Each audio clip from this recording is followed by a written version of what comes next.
Well, my name is Tig, and I'm the owner of My Sister's Keeper Defense. I'm a firearms instructor, and I focus on mostly women's intro to pistol and new handgun classes. That's right. So recently I got a chance to sit in on your rifle and shotguns class, and it was everything. Your teaching style is so dope. What made you like, did you start off teaching about rifles and shotguns, or what was your first class that you taught? Thank you. My actual first classes that I taught were pistol classes, but for me personally, the first type of weapon I ever used was a rifle in the military. So I had that experience from 2009, and rifles are just my first love. So that class is kind of unique because rarely do you ever get to see a woman veteran, especially a black woman veteran, teaching other black women how to use rifles and shotguns. So it's pretty cool. Absolutely. So first of all, thank you for your service. And then what made you get into that? Like what, because that is very unique. That's such a great niche. And I see the way the women look at you and how they listen to your teaching. So what made you get in that of teaching black women how to defend themselves?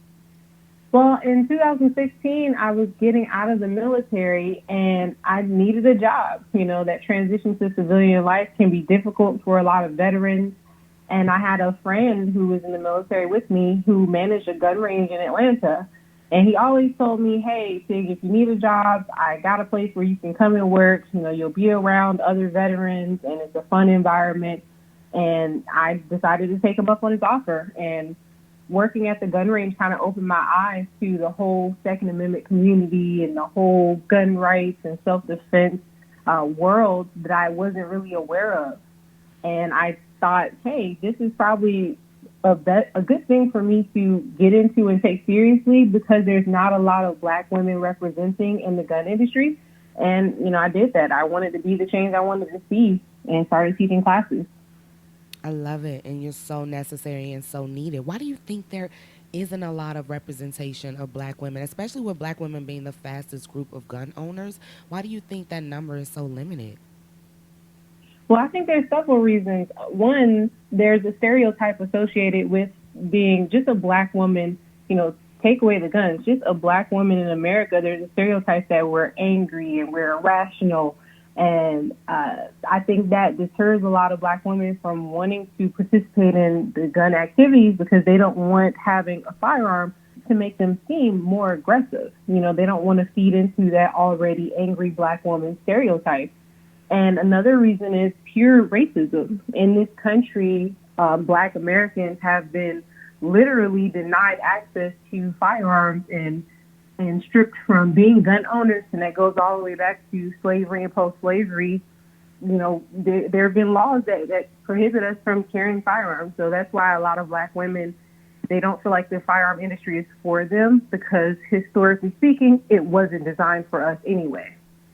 You're absolutely. I just talked about this, and I wanna dive into that because I think it's so important to figure out how we can reverse this. And obviously, we're doing our part. You being one of those leading voices in the Black 2A community, especially for women gun owners. But how else do you think we can try to change this around in the trajectory? Because I feel like now more than ever, black women especially need to defend themselves and exercise their 2A rights. So what besides classes, what do you think that we should do to try to open this world up?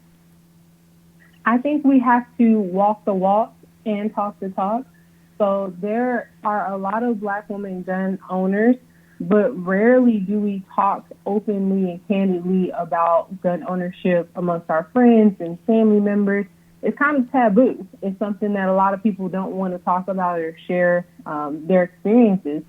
So I think we have to have more conversations and normalize gun ownership. We need to see more Black women gun owners. We need to speak to them. We need to have that representation, not only in real life, but in the media, in TV, in music.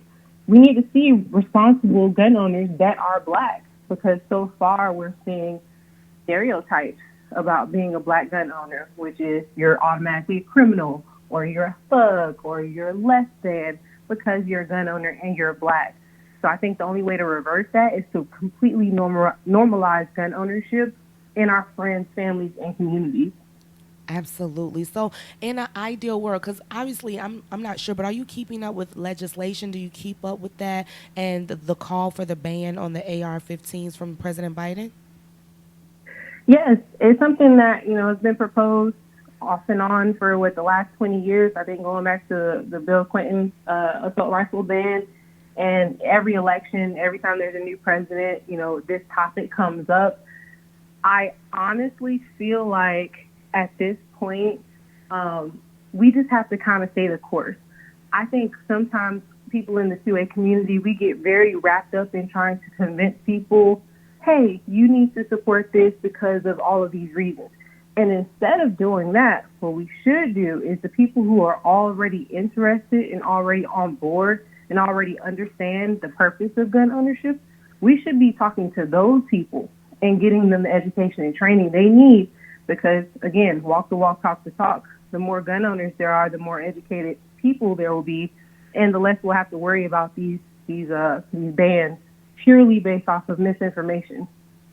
I agree. So, what is the most common thing that's miseducated about in our community that you think? Like, what common questions do you get, or what are people most misunderstood about when it comes to gun rights? Do you think? I always get the why does a civilian need an AR-15 question, Mm-hmm. and I think that question stems from, again, misinformation. A lot of civilians, and I can't even speak for all civilians, I'll speak for my friends and family members. So I've gotten this conversation or this question from people I know, and they're like, why does anyone need a military grade weapon? And then I have to immediately correct them and say, well, wait a minute.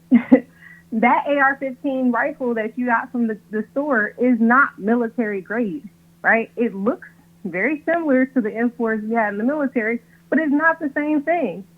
And this is where education comes in. A lot of people watch the news and they hear terms assault rifle and automatic rifle, and they hear these things and it's automatically triggering. But again, those are misnomers. You and I, we talked about this, or you heard me talk about this at the class. AR stands for Armalite rifles. We keep saying that over and over again. We keep explaining the difference between semi-automatic and full automatic. You can't just walk into Walmart and buy a fully automatic class 3 rifle. You can't, So people don't know this. They think that you can literally walk into a gun store and walk out with a full auto M4 style rifle, and you can't. It's not the same. It's absolutely not. It's so frustrating that and I feel like because of this miseducation, they're absolutely giving their rights away based on this. They are just like, okay, I'll agree that we do need a ban, and we do. And I feel like that's such a slippery slope. What do you believe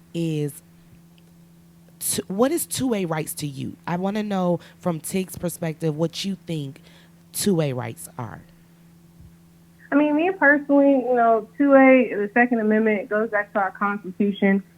I actually am I'm not a Second Amendment person. I'm not even a constitutionalist. And when I say that, people are like, what? You don't believe in the Constitution? And I'm like, no, it sounds great. It's perfect. It's great. It's worded really well, pretty clear, what the founders of this country intended, right? But for me personally, my right to self-defense is God-given. I was born as a human being on this planet with the right to defend myself. So the way I look at it is, regardless of what that piece of paper says, I'm going to defend myself however I see fit, because that's my human right as a citizen of this planet, period. So I don't really get as rattled about the laws. It's beneficial to us that the laws kind of work in our favor. It's beneficial to us that we do have the Second Amendment. But at the same time, I'm going to defend myself regardless, and no man or woman or piece of paper can take that away from me. So that's what self-defense is for me. It's regardless of what they say, I'm going to do what I need to do to defend my own life. I absolutely love that definition. That is our God-given right. That's human nature, obviously, to protect and defend yourself and your own. So that's absolutely correct. I want to know from your perspective, what makes a person a good shooter? Like, what makes them someone that you would want to work with, or what makes them need extra help, in your opinion? Because you've seen all types of students come through your classroom, obviously. And I ask you this because I see a lot of women just purchasing firearms. They have no idea what they're purchasing. Someone suggested it, or they got it from a loved one. Their husband bought it for them. So they're not practicing with it. So can you tell me some qualities, some attributes you look for? Yeah, like you just said, a lot of people purchase firearms and they don't practice with them. What kind of indicates a good, or what actually indicates a good shooter, is someone who's responsible and trained. Carrying a firearm or any type of weapon that's, capable of lethal force is a huge responsibility. And people have to be honest with themselves and have that one-on-one conversation with themselves, their families, and whoever they believe in, and ask, am I mentally, emotionally, and spiritually prepared to take on this responsibility? And then also ask themselves, am I mentally, emotionally, and spiritually prepared to take a life in defense of my own? And a lot of people don't ever actually ask themselves that question. They just buy the firearm because it makes them feel safe. It's kind of a security blanket. It's a comfort zone. But the purpose of that firearm is to defend your life with lethal force. And if you're not prepared to do that, if you're not prepared to train and go to the range and spend the money on practice and classes, then maybe gun ownership is not for you, and that is okay. I agree. I tell people, like, it's one of those things that's not for everyone, but if you choose to exercise your right, please be educated about how you choose to do that. And I harp on that a lot in my classes. It's like the aftermath of shooting someone. It sounds good or whatever, but you thinking of the moral implications, because a lot of people are worried about what they church think about them. They're worried about what their mama and daddy think about them. So you got all that on top of legal fees, and you done took a life, so you feeling guilty and all that stuff. So there's consequences to pulling that trigger that you don't even think about. So we harp on that a lot in our class. So let me ask you, what's the future of My Sisters Keepers Defense? I love the growth. I love what you're doing. And if you guys don't know, she featured a lot of Black owned businesses that were firearms instructors, and it was so many women that I had no idea existed. So I'm so grateful that you were able to introduce us to these new group of women. You have a directory on your website. So I want to see what the future of My Sisters Keepers Defense will look like. So more of what you just mentioned, I want to be that bridge and connect different people to one another.